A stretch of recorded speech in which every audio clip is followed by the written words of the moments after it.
Thank you, Diane. That's great. Good afternoon, everybody. Yes, just to reassure you, we will be finishing at 1:30. So if you have tickets for Queen's or you want to go and see the last day of the test, then you'll be able to spend the afternoon doing that. So we'll crack on. As Di said, I am one of the community business advisors at Plunkett and spend a lot of my time listening to the needs of community-owned businesses at very early stages or at post-start, or some of those that are experiencing difficulties, or those that are indeed coming to the end of a current life cycle and looking to refinance and various other things. So hopefully you'll be able to get something from there. I don't know, obviously, with so many people attending, at what stage of your funding journey you're at, but this is just really an opportunity to sort of review, as it says there, the options and the opportunities that are available when thinking about or running your community-owned business. So I'm just going to move along to the first slide. And I'm sure we can all agree that free money is great. Trying to get hold of free money is becoming increasingly difficult, and grants are more competitive. But being too dependent on grant income only is one of the challenges. And for many community-owned businesses, if you are running at a continual loss that requires subsidy from grants, if you're subsequently not able to get one of those grants, it can have a substantial effect on your cash flow and put you at significant risk. So it does help to have contingency plans. And so this is looking at some of those options and opportunities for looking beyond just simply the grant environment. And self-help is a cooperative value in principle, and many community-owned businesses are established as both cooperatives but also community benefit societies. And whilst your community benefit society may not be signed up to the cooperative values and principles, certainly self-help is one of the prime motivators for many groups looking to take over assets or run community businesses. And part of the outcomes of running a community-owned business is the fact that people feel empowered by doing that, and that self-help is something that it can increase communities' confidence that they're able to tackle quite difficult things. But at the heart of it, community businesses are businesses. They've got to be viable. They must be sustainable. And at the heart of that comes solvency. They've got to be able to have more assets than they have liabilities. So what are the types of finance and funding that we're going to be having a look at in this morning's webinar? So we will look at what's commonly called equity, which are types of shares, including ordinary shares in private businesses, but also community shares, which are a unique form of capital available only to cooperatives and community benefit societies. We're going to look at public works loans, which is borrowing from the UK government through the Debt Management Office. We're going to look at types of community fundraising that you can do within a catchment area to try and raise the finance and funding that you might need. We'll look at crowdfunding and the crowdfunding landscape and where that currently is in terms of how you can get a lot of supporters to put in relatively small amounts to help fund what it is that you're trying to do. And we'll look at loan finance. We will look at grants and some of those funding platforms that you can have a look at to register to get updates on availability of grants. Because as you'll know, many grant programs are cyclical. They have different rounds and various other things, and it's all very well knowing about the grant, but if it doesn't open for 6 months, then timing, as in comedy, is pretty much everything when it comes to grants. And we will also look at the Plunkett UK Members Hub Grant Directory. So if you're not currently members of Plunkett, having access to over 200 local, regional and national funders may be a good reason to consider joining Plunkett. So we'll look at the first one now, which is looking at share capital. And community-owned businesses can have different legal structures. I mean, whilst certainly a community benefit society or a cooperative is the predominant legal form that many groups establish, principally because of the exempt community share capital option, it is possible to be a charitable incorporated organisation. as an association model, which Plunkett would recognise as being legitimately controlled by the community. You may be aware that there is a foundation model where just the trustees are the only members of the organisation. And that's such a restrictive level of membership that we probably wouldn't consider that to be an eligible community-owned business. And also a community interest company limited by shares with a large membership. And for the same reasons as a small membership CIO wouldn't qualify as a community owned business, a small membership community interest company limited by shares or guarantee with a small membership would also not really be representative of the wider community, and we wouldn't necessarily consider that to be a community owned business. But when it comes to share capital, only a community interest company limited by shares could have private share capital. And private share capital essentially is both transferable and withdrawable, can receive dividends, and also can go up or down in value. So there are some significant differences between that and community shares. And as such, it's regulated by the Financial Service and Markets Act. And if you were considering using private share capital to raise any kind of finance or funding for your community owned business, you should really take professional legal and accountancy advice, because you certainly don't want to be in breach of any of the regulations relating to that. And it's important that we just talk about why that has become an issue. Many community-owned groups, particularly those that were applying to other grant funding programs, and you may have been familiar with the Community Ownership Fund, would see the establishment of a community interest company as being very cheap because it's about £35, very quick because it takes about 6 days, and has lots of potentially attractive aspects to it, including some discretionary business rates relief and various other things. But often where the deadline to apply for funding is the prime motivation for choosing your legal form is something where people subsequently have found that they become unstuck. And unraveling a CIC limited by shares and trying to convert that into some other legal form can be problematic. So it's very important that groups think through the consequences of a quick company formation and then rue at their leisure. So what are community shares? Well, community shares are a unique form of capital that only cooperatives and community benefit societies are able to issue.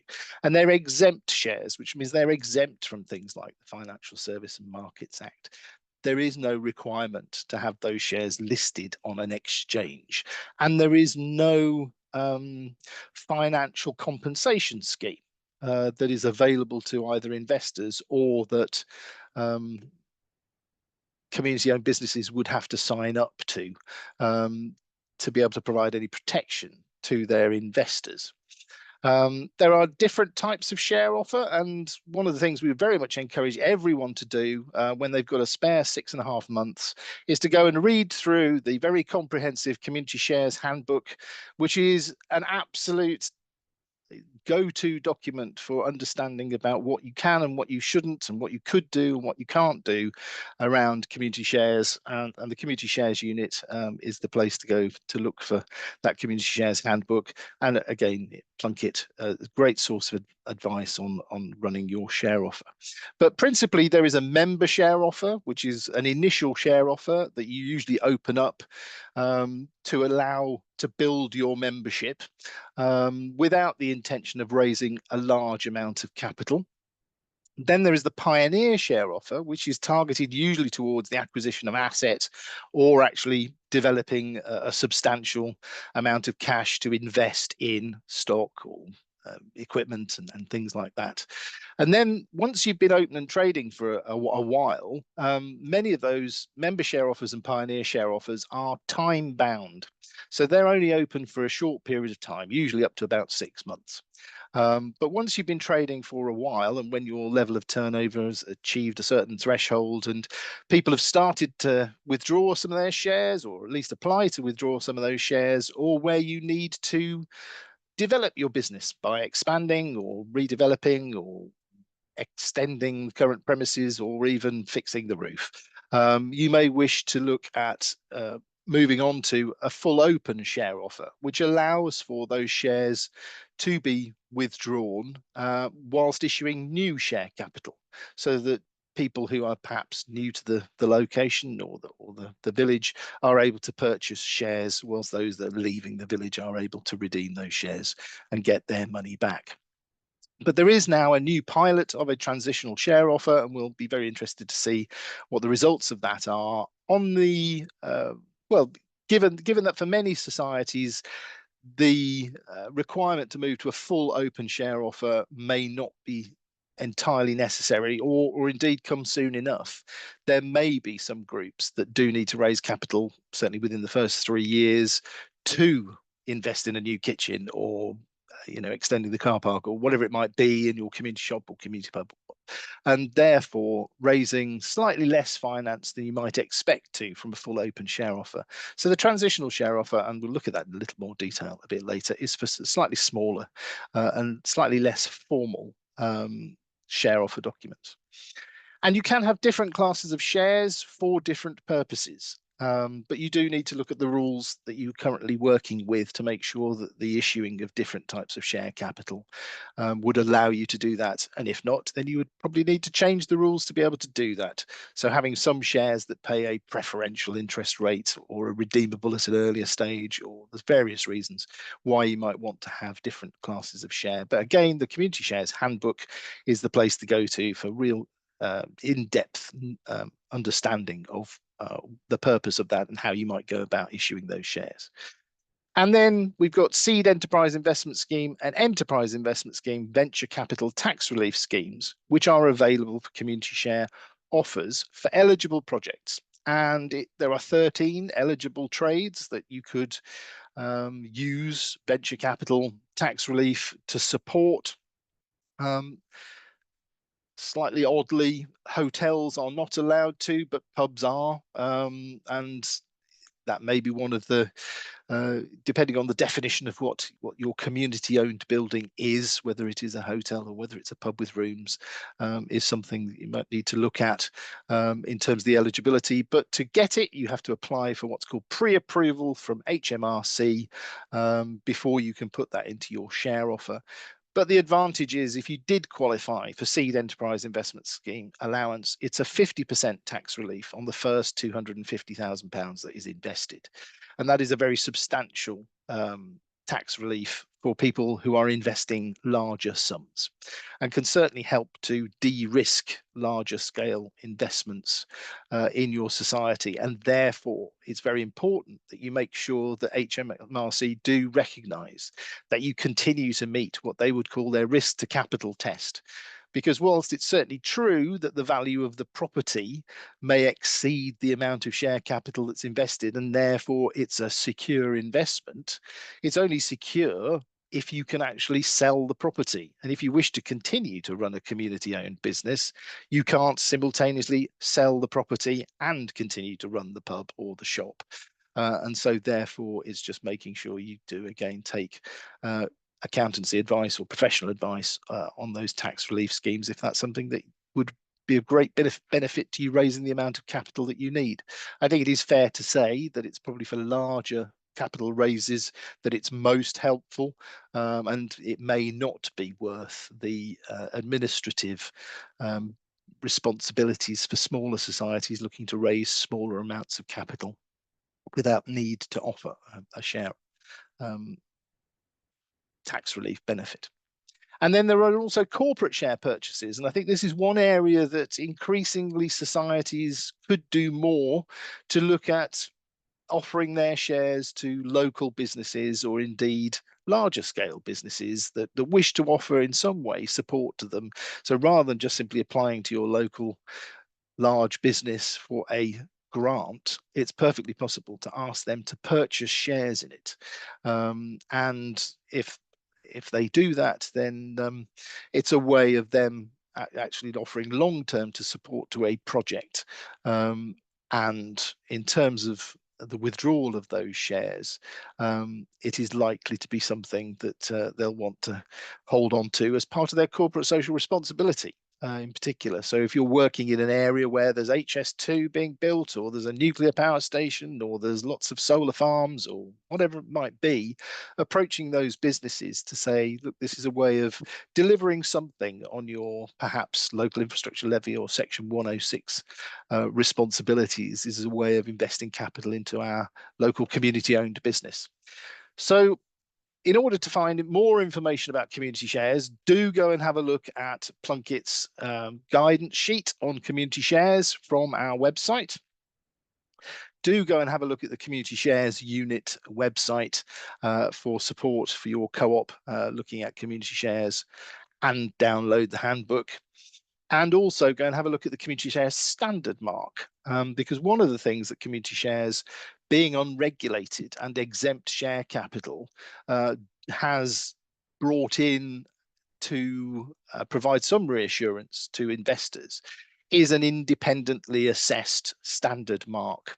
And whilst there is a cost to having your share offer assessed and awarded the standard mark, for many groups, having a fresh pair of eyes and having some independent, objective review of their document does provide further assurance to your prospective investors that some measure of due diligence has been done, and that whilst there is again still no guarantee that there's any compensation related to your share offer, but that there is a credible business plan, there is a fair and reasonable share offer to you, and that to all intents and purposes, the people who are offering that are fit and proper persons to be able to make that offer to you. So do go and have a look at the share standard mark. And if anybody is considering going through things like the Community Shares Booster Program, and we'll come on to the Booster Program a little later, then it may be a requirement that you adopt the share standard mark. But it's certainly best practice, even if you don't adopt it, to map your share offer document to the checklist that comes with those standards. So we mentioned it a little earlier before, the transitionary share offer. It is being piloted. It just bridges that gap between your initial first raise to raise a substantial amount of capital and a prospective open offer that's considerably further down the line. And it targets raises that are below 50,000, probably 50 to 60,000 maybe. And if you've been trading for a while and need to raise funds to renovate or extend or diversify or match fund a grant, it may be very helpful to have expressed an interest. But I think at the moment, probably that may have been closed with the pilot program, but it's certainly well worth looking out over the next 5 to 6 months how those transitionary share offers are developing and whether or not they would indeed be rolled out. And one of the things that may come along with that transitionary share offer is the ability to have a standard mark awarded to a transitionary share offer that perhaps is slightly lighter touch than the full standard mark, but still gives some assurance that even though you're raising less capital, that some due diligence has been done. So within Scotland, you have some slightly different areas of support and access to information. So do go and have a look at Community Shares Scotland. Also have a look at community bonds, which are quite different to England or Wales or Northern Ireland as a source of potential finance there. And again, Scotland is piloting a version of the Community Shares Booster Program. So it's well worth looking at how that may operate there, because at the moment, the Community Shares Booster Fund is just for England and Wales alone. And also go and have a look at those mapped community share case studies, which are really good examples of where people have succeeded, but they may have learned very many valuable lessons along the way. And of course, there will also be some examples of where those share offers have failed or not been so successful? Either first time round, was it enough to put people off? Do they go back and do something different and try it again? So do go and have a look at Community Share Scotland, at their map, and where those case studies are, to see if there's anything that can inspire you. So as we mentioned, the Community Shares Booster Programme currently available in England and provides pre-grant support. So this is a way of getting some early stage development fund grant support to help you to do a certain number of things that would be helpful. So whether that's contribute towards doing some community consultation, or towards having surveys carried out, or doing any topographical surveys or anything like that, it's well worth having a look at what the pre-grant support is available to help you to support your full application. And the equity match investment, so that is where the Community Shares Booster Programme purchases shares in your community-owned business, and that's set at a maximum of 50%. That equity is made as an investment, which is withdrawable. It's not transferable share capital into your community-owned business. And that's a way of maintaining a relationship with the Community Shares Booster Programme and access to advice and support throughout the lifetime of that investment. So do look at that as being something where it's a mutually beneficial relationship, and you should, not as a silent sleeping partner, but certainly as access to further advice, support, and guidance. And then there is also a subscription underwriting service. And this is one area where, for those groups and organizations that might be in areas where there are high levels of indices of multiple deprivation, or people on restricted incomes, where it's perfectly possible to set a minimum share purchase that might be unaffordable to individuals immediately, but who over time would be able to pay on an interest-free basis for those shares over a 1-year period, and that's through cooperative and community finance. And that subscription underwriting does give people some flexibility as to how they purchase those shares, whilst giving them initial membership and a sense of ownership and participation, and the ability to exercise their vote under that democratic one member, one vote system. So that's the Community Shares Booster Programme. Their priorities particularly are looking at disadvantaged, less affluent and underrepresented communities.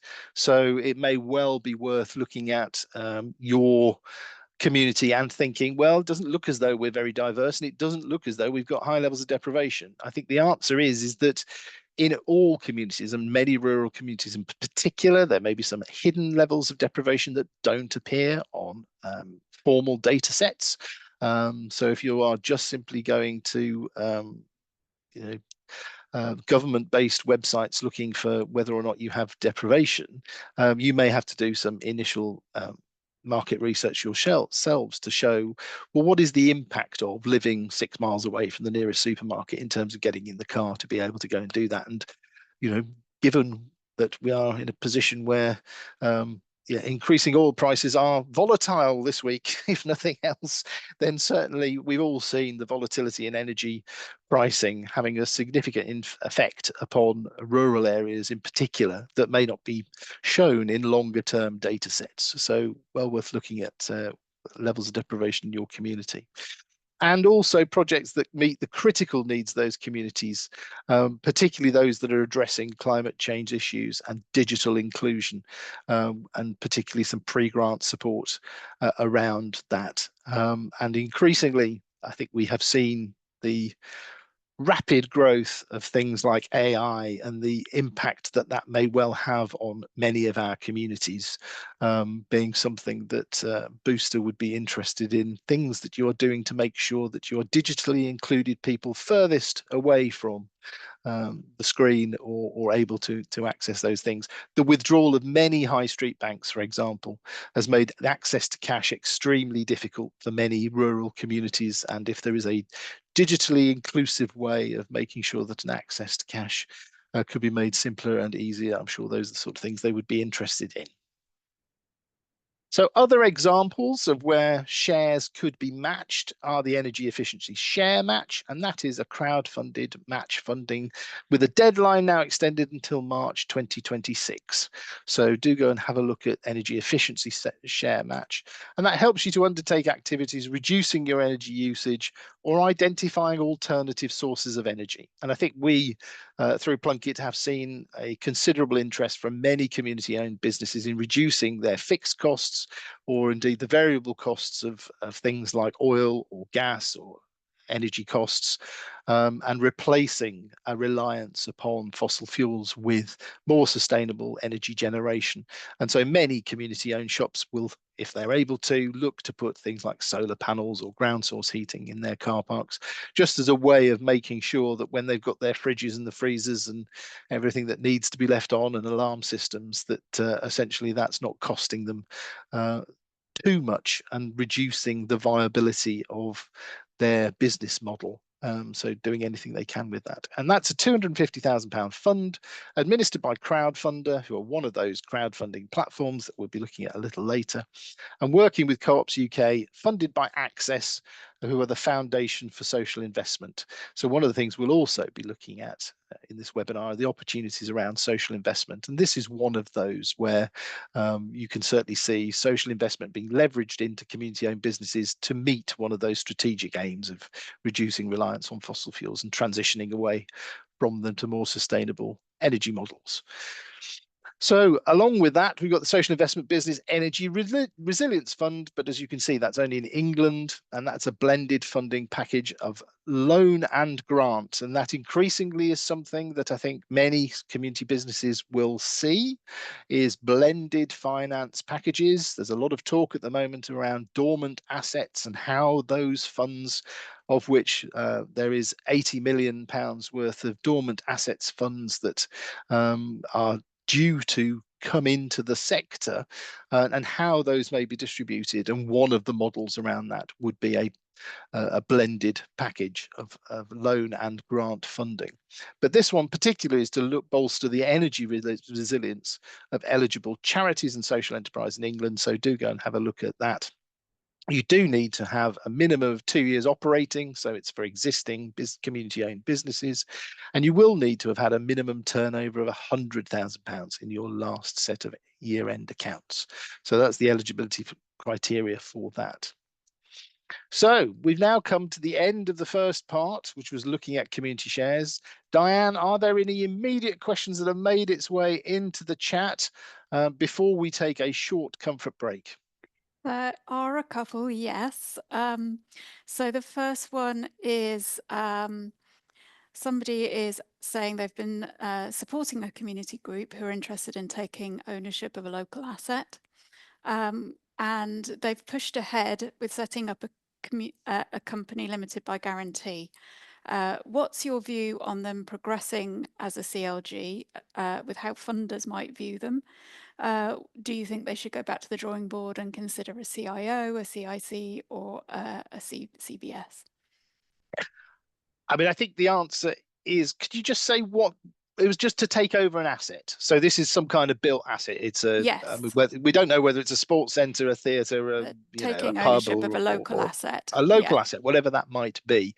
I mean, I think there are certain difficulties with just being a private company limited by guarantee, particularly with applying for grant funding, because as a CLG, it is possible to pay directors, and many grant making trusts don't like giving money away to private companies that can distribute their grants as bonuses or anything like that. So yeah, it's well worth looking at whether there are other models. So one of the reasons why the community interest company was set up was to provide an asset lock so that grant makers could be slightly more reassured that money wasn't just being handed over to directors of the CLG as a bonus for having successfully applied for grants. But even transitioning to a CIC CLG, as we pointed out at the outset, it's likely only to be a large membership CIC CLG that would be considered to be a bona fide, valid form of community owned business. And whether you're raising funds, if you're a CLG, you're not going to be able to raise funds through shares. You might be able to issue debentures, which is essentially loans. So people could lend you the money that you needed to in order to be able to acquire the asset. You would be able to pay interest on those loans, and many grant making bodies would be concerned if you were paying too much interest on those debentures and loans to acquire that asset. So I think the answer is it probably is well worth looking at. Have you got the right legal structure for what you want to do to acquire the asset and subsequently manage the asset, maintain the asset, and eventually rebuild the asset if that often is what is required. And many groups might look at converting. Now, the good news is if you've set up as a community, as just a private limited company limited by guarantee, it is more possible to convert that into some other legal structures. So converting to a CIO, or indeed converting that to a community benefit society, would be possible. But there are some limitations on different types of private limited company and how easy it is for them to convert to other models. But I think the advice would be take some further advice, take some time to look at how much of your requirement comes from future grants, retained surpluses, donations. Certainly, as a company limited by guarantee, there is no gift aid on those donations, but as a charitable incorporated organisation, there could be gift aid. So it's well worth looking again at your legal structure. Hopefully that's answered that question. Thank you, Nick. We have another couple of questions that are to do with your favourite subject of tax and tax relief. The first one, if the capital required is over 250,000, do you have to go to EIS only, or can the first 250,000 be SEIS and the rest is EIS? Yes, you can have both. It's having your cake and eating it. But the difference being is that SEIS is a 50% tax relief. So if you've put in £10,000, you will get £5,000 of an allowance against various taxes you may have to pay, be that income tax or capital gains tax and that sort of thing. And EIS is a 30% tax relief. So it's a slightly less generous tax relief. And for many groups and organisations that need to raise more than £250,000, it is possible to limit the number of people who have access to SEIS, but still also have access to EIS. So it's not necessarily on a purely first come, first served basis, although managing that, and one of the reasons you might want to look at how you do that is so that you're not overly committed to just one single large scale investor. So if you've got one person who's put in £250,000, then you may well find that destabilizes your society or cooperative, because essentially that person has significant control, even though it is one member, one vote very often. Certainly the perceived control, or certainly payment of any interest or anything like that may be something you want to avoid, where you are just too few investors with too much money invested, principally on the basis that they have got a tax relief. And one of the main risks of that is that they have to hold those shares for 3 years, but after that, they can start to request to have their shares withdrawn. And if all of a sudden you find that somebody's invested a large amount of money, is asking for all of their money back, then you may find yourselves in a situation where, as a society board, you are limiting the amount of share capital that you allow to be withdrawn in any one year, which is quite right and proper, and based on the amount of surpluses or retained profits that you have to be able to redeem that share capital. But that could come as a surprise to some of those higher net worth investors that are expecting to be able to withdraw all their capital very quickly. So yes, you can get both SEIS and EIS, but yeah, there's different limits on that tax relief. Thanks, Nick. One more tax related question. Do businesses, if investing in corporate share purchase, get tax relief from doing so? Just somebody just wanting to see what incentives they might have to do so. Well, it's not a charitable gift, so no. I mean, it's on the same terms as everyone else, and I think you'd want them to be on the same terms as everyone else. because there is no element of it being a charitable investment. So they would just hold those shares without getting any reduction on their corporation tax, for example. That's great. Thanks, Nick. That's all the questions at the moment. Great. Let's have a 5-minute break. I make that about 22. So if we come back at around 1:45 and we'll restart the meeting then, if that's okay with everybody. And yes, it's not quite as hot as it has been in the last few days, but do go and stretch your legs and get something to drink.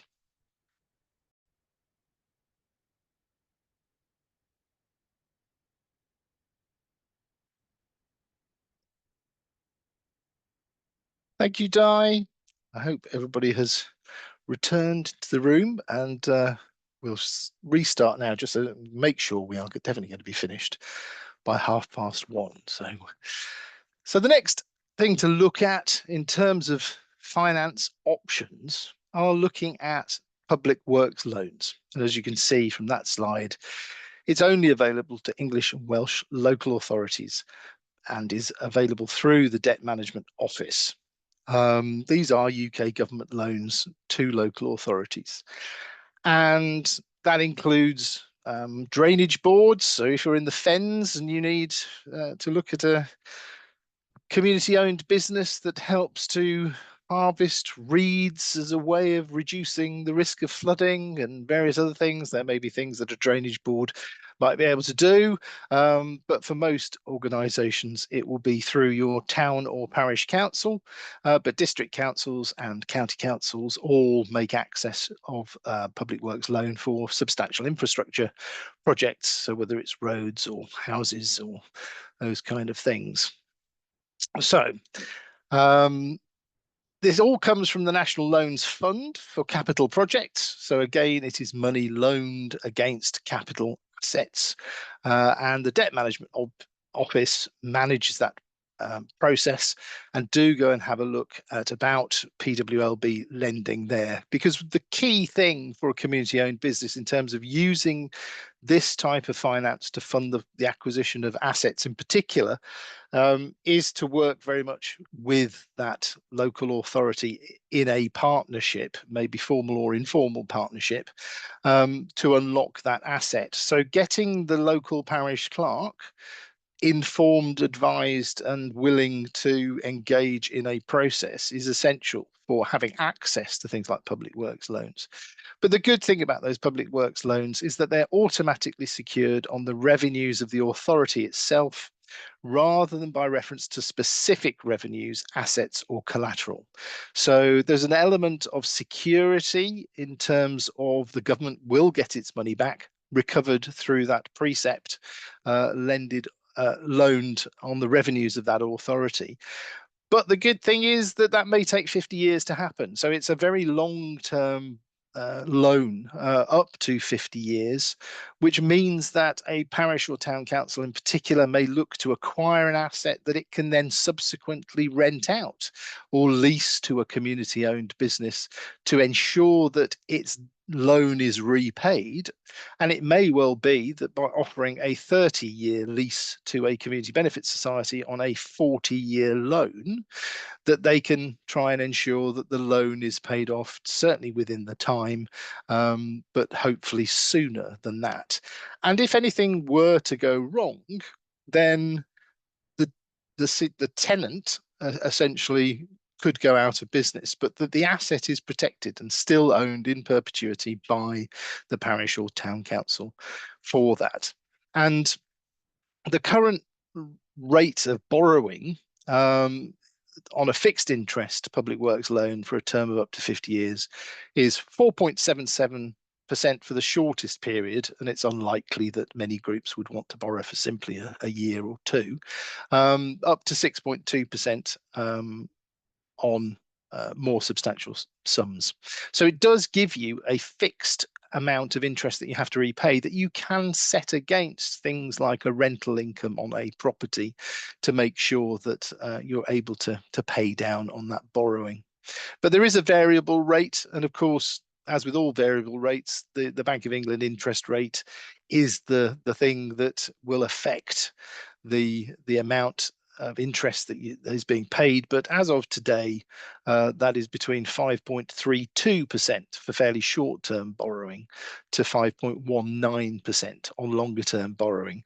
But of course, that 5.19% very much could change next year with interest rates if they were to go up rather than down. So it's slightly less predictable, but at the moment is slightly lower than the fixed rate borrowing.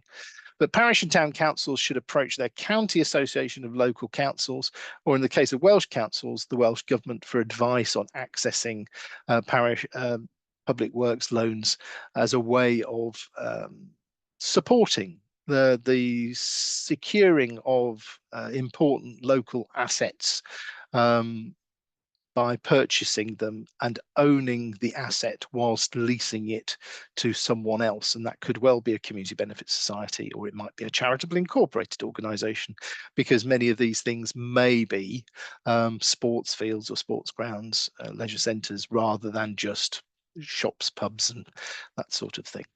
And in order to qualify, you have to get Treasury approval on your loan. So this is a process that takes around 12 to 14 weeks at its least to be able to get a public works loan.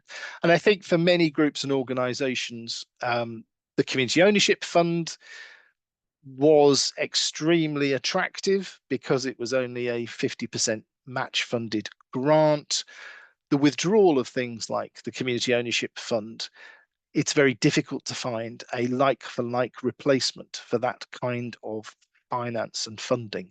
And for many groups that may struggle to raise sufficient capital from just community shares, having a discussion with your parish or town council around a public works loan may well be beneficial in making sure that that asset isn't actually lost before you have an opportunity to take it into community ownership.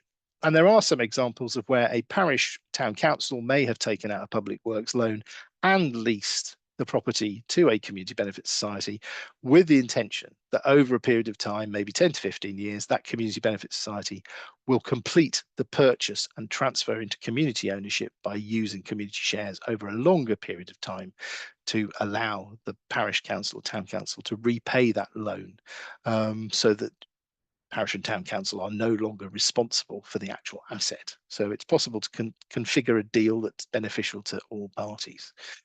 So that's support for a local authority investment is in service delivery. So if you have got a parish or town council that wants to take on delivering services in their community, you can apply for funding to do that. And care services may be one of those areas that is a significant area of growth for communities that are struggling to both recruit, retain, train and employ people to provide social care, but particularly in housing, so affordable housing, and in particularly truly affordable housing, which is a 60% of market rate, not an 80% of market rate, is the sort of things you might want to consider using a public works loan for. For economic regeneration, and that's largely where the ownership of those assets within a community are around the economic regeneration. Or for treasury management, so simply they need access to cash to be able to do something, so whether that's a flood prevention scheme and that sort of thing. And occasionally in preventative action, and often in terms of preventative action, that would be where an existing business is threatened and may close down and many significant jobs would be lost. So whether that's an agricultural business or an industrial business, and the council wishes to purchase the building, which might reduce the risk to that, but particularly around architecturally important or heritage assets, the loss of an important heritage structure would potentially allow a parish or town or district council to take action to prevent its deterioration or its loss. And it can improve or change the use of an asset that's not owned by the local authority where it serves a direct policy purpose. So if your local town or parish council has a policy purpose, which is to increase the amount of high quality, well-trained jobs, and by investing in a local hotel, you're able to improve the opportunities for employment and training and skills, then it may well be that the local authority does not own that property, but is able to borrow money in order to be able to lend to that business to develop those kind of programs. And it takes the form of both grants, loans, sale and leaseback, equity injections, or other forms of business support that generate a balance sheet asset. So it is a thing that the town or parish council must have ownership of, or at least a balance sheet asset in terms of a substantial debt. So that's PWLB funding. Another way that you could look at financing your community-owned business is by turning back to your community in terms of doing that fundraising. And the things we're going to have a look at here include events, sponsorship, lotteries and crowdfunding. But I suppose the big one that isn't on that list, that doesn't come with a direct monetary tag, is sweat equity, which is volunteering, people actually doing things, donating their time, donating materials and resources and various other things to that. But we'll talk about that as we go through some of those things, because many of those events may well be tidying up the garden and putting in new fencing and that sort of thing that you may get a local business to help out with. So the first thing, in terms of looking at fundraising events, it's important that you know what the responsibilities are, in particular around fundraising. There is a fundraising regulator. Do go and look at the code of fundraising practice around that to see what responsibilities you might have when it comes to doing that sort of fundraising. And also there's a very useful amount of resources there in terms of tips on planning your fundraising event from the Chartered Institute of Fundraising just there. So there's lots of information you can go to about using events as a way of raising money. I am next weekend attending the Richards Castle Soapbox Derby. I will not be getting into a soapbox and flying down a hill at many miles an hour, but I will be volunteering there, and they raise money for 3 local nominated charities, and it may be that there's an equivalent soapbox derby near to where you live that as an event you could use, or indeed start your own soapbox derby as a way of raising finance for your business. But yes, do check out the resources there to make sure you know what it is that's your responsibilities and what the regulations are. Other ways of community fundraising include corporate sponsorship. It may be that a local fencing supplier is prepared to put new fencing around your garden for you with a prominent attribution and some free advertising and various other things. But it may be that you want to develop more long-term corporate sponsorship relationships with organizations. Plunkett is a good example of where we have some good partnerships with some corporate investors and businesses that are supportive of community-owned business, and in particular within the built environment and placemaking and place shaping environment is certainly something I think I alluded to it a little earlier, is trying to make sure that with corporate ownership of your shares, perhaps there's also some corporate sponsorship of the things that are happening in your community-owned business. And that can be very helpful if it's just paying for the replacement of uniforms or materials that wear out over time. If that's corporately sponsored, then it's a small price to pay and can certainly help with the sustainability of your business, and is a mutual benefit. So you benefit from their corporate sponsorship, but they also benefit from corporate social responsibility. Other examples of community fundraising, including a small societies lottery. And lotteries are a way of you could perhaps have a lottery for the next 40 or 50 years as a way of sponsoring some of the activities in your asset or building or providing those services. And again, go and have a look at the Gambling Commission's advice on licenses for small society lotteries to enable you to generate relatively small levels of income that are consistent, happen all the time. I think I previously mentioned that if your business is consistently running at a loss, other than going to the parish council to ask for your business to be supported through the precept, which is unlikely to be warmly received, things like a local lottery may be a way that your community-owned business is able to achieve local buy-in from your residents and supporters, and indeed often pays out a small prize to them. So there's a benefit to the winners of those lotteries, but it is something to look at for long-term investment in terms of things like maintenance in particular. So if you are a community-owned. I think we have one example of a community-owned archery club that is run as a community-owned business. If that archery club wants to continue to replace its target faces, then having a small lottery to be able to do that might be a good way of helping to generate that level of income. Other fundraising strategies, go and have a look at Easy Fundraising. They give great examples of other types of community fundraising strategies, ideas, and best practice about doing that, whether that is knitting post box toppers and selling them on after whatever, or having, I think I've seen elephants, penguins, unicorns as decorated items that are auctioned off at the end of a display to be able to show community support for your charity or community idea. And the Easy Fundraising website is a really good example of where you can get lots of ideas for that. So, having looked at community-based fundraising, there is a type of community-based fundraising which is both a community of interest and geographic communities, and those are often well represented in crowdfunding. So crowdfunding essentially is where you pitch your idea to a wide number of people, and if you get traction with enough of them who are willing to put money in, you raise the finance that you need. Now, you may be familiar with more commercial things like Kickstarter and things like that for more commercial businesses, but increasingly within the the civic space, we have crowdfunding. And Space Hive is one of those that's very popular with local authorities because very often they provide match funding for approved projects. So you have to raise some of the money from donations or investments. And usually these are quite low level investments, people investing 50, 60, 75 pounds at a time, but providing match funding with grants. So do have a look at Space Hive. Crowdfunder is becoming increasingly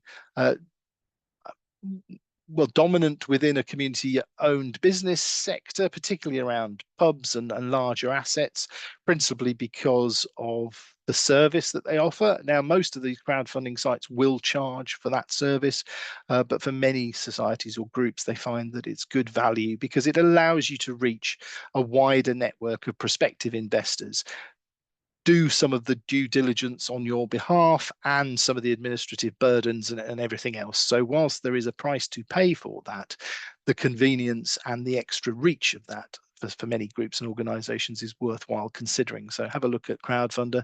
Cedar, quite similar, maybe a little more community based and more early stage grassroots kind of fundraising through crowdfunding.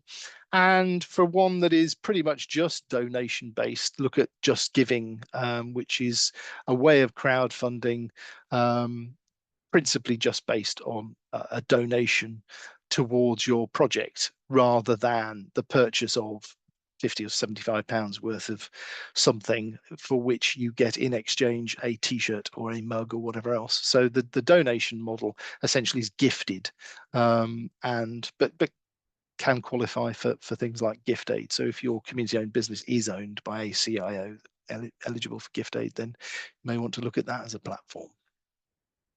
So that's really looking at all of the community-based fundraising opportunities and options that may be available to you. And one of the most significant investments that many groups or societies might consider applying for is loan finance. That may be for all of your capital needs. It may be for some of the capital needs. It might be at different times throughout the life cycle of your community-owned business. You might borrow initially in order to be able to have opening stock or invest in equipment and pay that down over time. And then you may borrow again in order to be able to deal with a crisis or an emergency or upgrade or various other things. So looking at repayable loan finance as part of your funding mix over the longer term business model and business planning process is very sensible because it allows you to deal with any potential issues that you might have around cash flow, bad debt, needing to expand in order to be able to achieve the levels of growth that you're expecting, or that sort of thing. So looking at loan finance, Do have a look at the opportunity for member loans within whatever your community business is set up as. Certainly within the Community Benefit Society model, it's perfectly possible, and cooperative model, to borrow money from your members. And again, the Community Shares Handbook has good examples, but also good advice and guidance on borrowing from your members. Often that can be at a lower interest rate than is commercially available, which is the reason predominantly why you may want to do that. And often those members may be slightly more willing to wait longer for the repayment of those loans. So it's what we might call patient capital. But do look also at CDFIs, so community development finance institutions. And in particular within this sector, we have our own CDFI, which is cooperative and community finance. And they can certainly help with lending money to community-owned businesses at different stages in their life cycle to achieve different things, whether that is acquisition of assets or growing the business or diversification, whatever that might be. So go and have a look at Co-op and Community Finance and the services they provide. Other lenders include things like Triodos Bank, Charity Bank, maybe the Ecology Building Society, things like that, where you are particularly looking at to acquire an asset and you want to have a lender that understands the sector in which you are wanting to operate. I mean, the difficulty with many commercial lenders is that they don't really understand even what a community benefit society is. It's bad enough trying to find a high street bank that knows what a community benefit society is, but also borrowing money from high street lenders who are unlikely to take a view that if you are requesting some kind of payment holiday because you have an issue in your business, and COVID was a very good example of that, where some of the more ethical and community focused lenders were prepared to be more flexible to help organizations get through, because you can develop a relationship with many of those lenders that's hard to do with more nameless and faceless corporate structures. So do have a look at loan finance as an option. Whilst there may be a price to pay in terms of the interest, if that interest is over a relatively short period of time, it may well not accumulate that much and could well be much better than losing out on an asset or suddenly finding that you are being asked to pay considerably more for the asset than being able to have borrowed that money to achieve a negotiated price. So anybody going through something like an ACV moratorium process may want to look at the efficacy of using borrowing as a way of achieving a best price there. So we already alluded to things like the Ecology Building Society and those CDFIs, but also this social investment. We talked about things like the blended part grant, part equity investment. Do have a look at the services that social investment organizations can provide. The social investment business is a good way of finding access to that information. So having looked at community fundraising, having had a look at loan finance, we're going to finally have a look at things like grant funding. And grants are great because they're usually non-repayable. Although interestingly, I have just attended a meeting looking at this community social owned business investment space, where there was proposed a system by which if you were successful in achieving a grant, but then that grant subsequently led to you successfully raising all the capital that you needed, that grant in some way would be paid forward to other groups by being returned to the organization. And I think we may see some evidence of how some of these grants may be looking for a more revolving door process of saying, well, we will grant you the money, but if as a result of you receiving that grant, you're subsequently more successful, we would expect some kind of investment back into us from you to be able to support someone else to do that. So have a look at those grants. Usually they're non-repayable. They're not retrospective, so they're things you can't apply for things you've already spent money on 6 years ago. They're often targeted on outcomes. So by telling the funder what difference you are going to make by having received that grant is usually essential in particularly a competitive grant application process, and knowing what difference that money will make to you compared to them giving that grant to someone else is really important. And there are a wide range of grant making bodies across the UK, but they are also local, regional, national, and indeed international. So there are many groups and organisations that may look to achieve some funding from elsewhere. There are some issues around receiving grants from international grant making bodies. You just have to make sure that it's very clear that you've done your due diligence when it comes to the potential of money laundering, and that you aren't being used as a way of laundering ill-gotten gains through your community-owned business. And usually there are capital and revenue grants available. So capital in order to buy equipment, invest in things, acquire assets and buildings, that sort of thing, but also revenue grants to pay for the things that you are providing and doing as services to your community. So one of those grants may be something towards providing a post office service where that post office has previously been withdrawn, and some of those services that could not be digitally provided or whatever else. So paying for staff to be able to provide access to that service, you may want to apply for revenue grants rather than just capital grants. Usually those grant programs are either a rolling program so that they continue over a long period of time based on a fund that the charitable trust or foundation has in order to be able to make those grants, or they might be open at different windows at different times of the year. So they may be open for just a 3-month period and then close for a 3-month period and then reopen for another 3-month period to allow for those applications to be processed.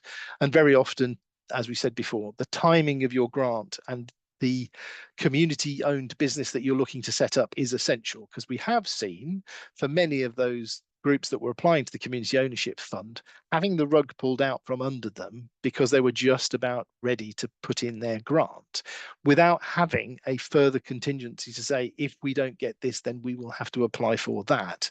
Certainly we've seen people be the victims of the unexpected closure of some of those windows or rounds. So it's well worth making sure you've planned enough time to be able to deal with any contingency around that.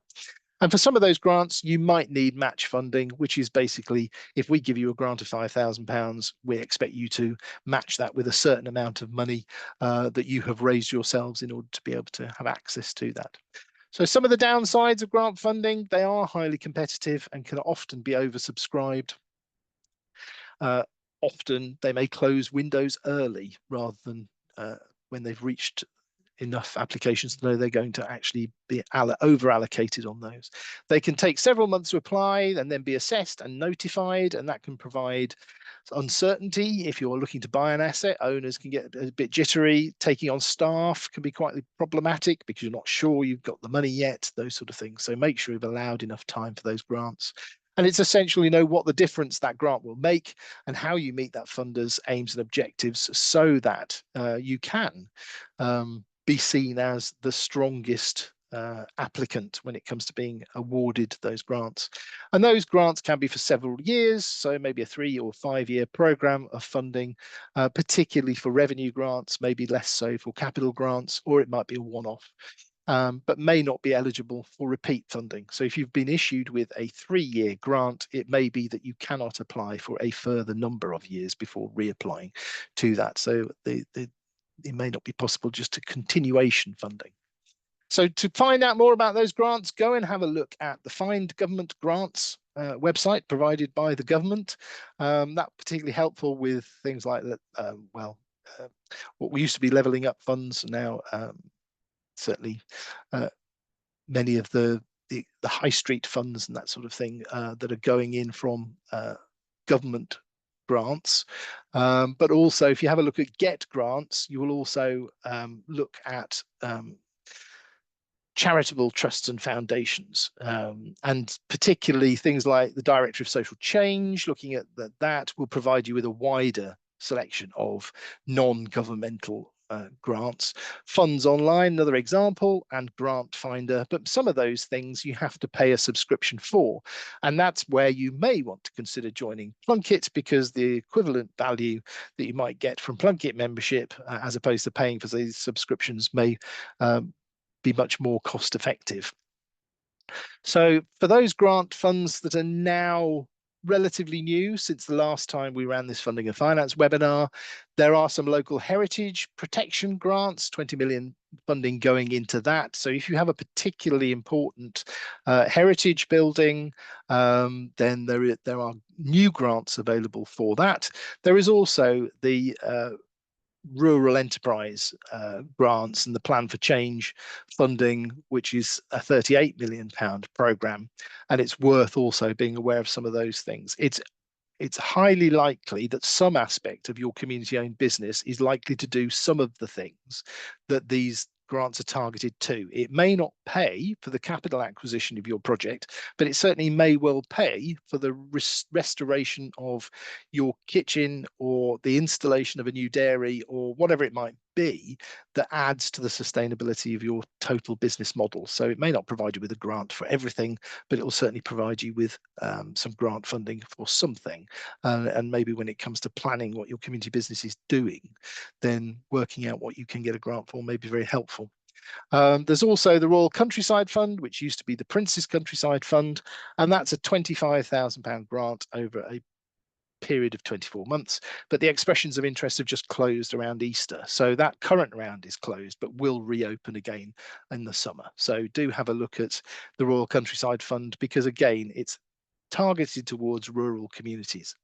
So we're just about to finish. In summary, having a diverse mix of finance and funding certainly helps you manage short, medium, and long-term risks in your community-owned business. Finance and funding is not exclusively pre-start. It can certainly help you along your life cycle of your community-owned business. Do factor in the time it's going to take to raise each type of finance and make sure that you've planned for that and got enough resources to be able to do the application, receive the application, spend the money, and report on that and do the evaluation. Certainly look after the GDPR compliance and data security when it comes to fundraising. And again, the fundraising regulator and things will help you with that. And community businesses do need sufficient startup capital, cash flow, and profitability to succeed without a reliance upon grants. So that is it from me. I think we're now moving on to the Q&A. I'm going to stop my screen sharing, Diane, and hand back to you for any questions.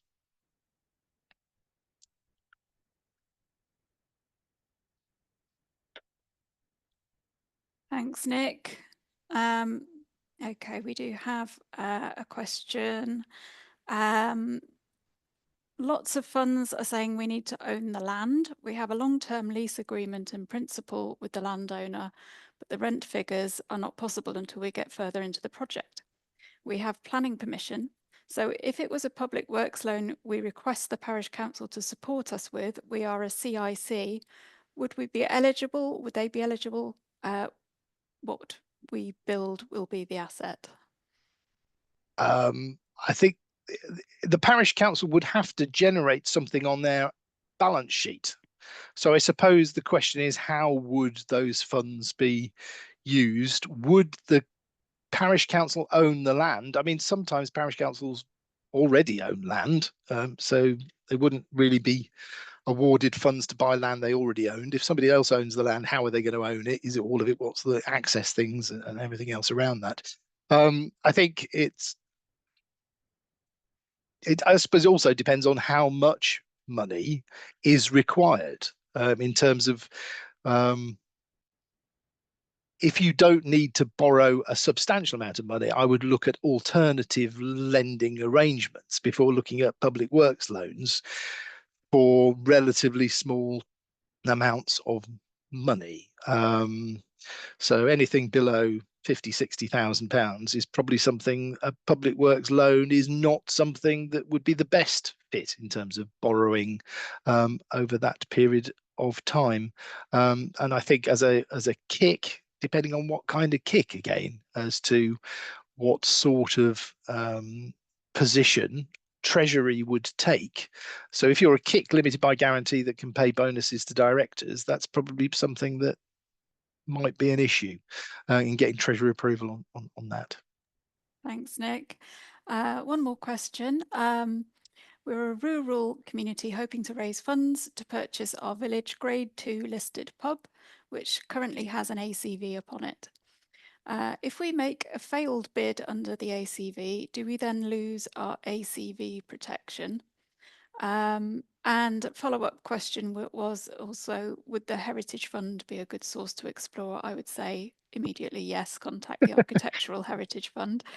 They think that they may need to borrow 50% only, as the rest will be funded by capital from the community. Yeah, so it was the question about ACVs. Yes, I mean, I guess grade 2 is, that's important, because you have got a listing, and yes, the Architectural Heritage Fund will look at that, and certainly those new Heritage Fund grants may well help with that. Very often, those grants are targeted toward preserving what is there, not necessarily diversifying to make them more sustainable. So I think that's the bit you've got to work out in terms of how much you are committed to the extra expense of the heritage aspect of it. I mean, having just worked with a group that was charged, well, but priced up at £25,000 per mullioned window, uh, there's a substantial and significant additional cost in replacing 8 of those windows. And yeah, but I think there's no doubt you do want to look at the heritage aspect as a way of raising the finance for that. But the other part of the question, really, in terms of, sorry, can you remind me what the other part of that question relates specifically to, Diane? Yeah, the ACV. ACV, yeah. So if Okay. they make a failed bid under ACV, do they then lose the ACV protection? Was the question. Well, I suppose there's different ways of looking at that. If you've got a moratorium period that expires, then irrespective of whether the ACV is in place, you've exercised the moratorium and it has expired. So therefore, the owner is free to then sell to somebody else. So irrespective of whether the ACV currently has been triggered, because it comes down to whether or not the property is actively marketed. So, I mean, we've got a number of groups where the ACV is in place, but the premises had already been actively marketed before the ACV listing was granted, in which case, retrospectively, it doesn't apply. So, in fact, you may have got the ACV listed, but you can't trigger it, which is slightly irritating. And a number of local authorities are taking a view of where a pub has been closed for a considerable period of time if there is no evidence of community use within the last 3 years, for example. They may argue that the ACV listing is no longer relevant because the community have not had access to that asset.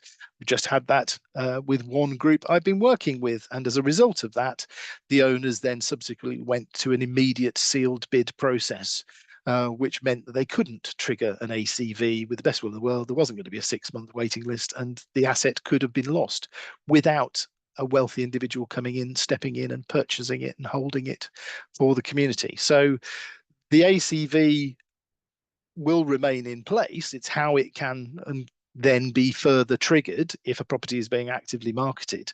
I think the risk, well, the opportunity is the English Devolution Act, and it may not be so relevant if you're in Scotland or Wales or Northern Ireland, although Scotland has got the community right to buy already. If we are going to see an improvement in the duration and how robust the ACV process is, and perhaps an increase from 6 months to 12 months, which might be a bit more realistic, it might give groups a better chance of raising the funds that they need within that period, rather than see an expiration of the ACV, just immediately. John has got his thumb raised to that, so we're hopeful for that. But the community right to buy may help rather than community right to bid.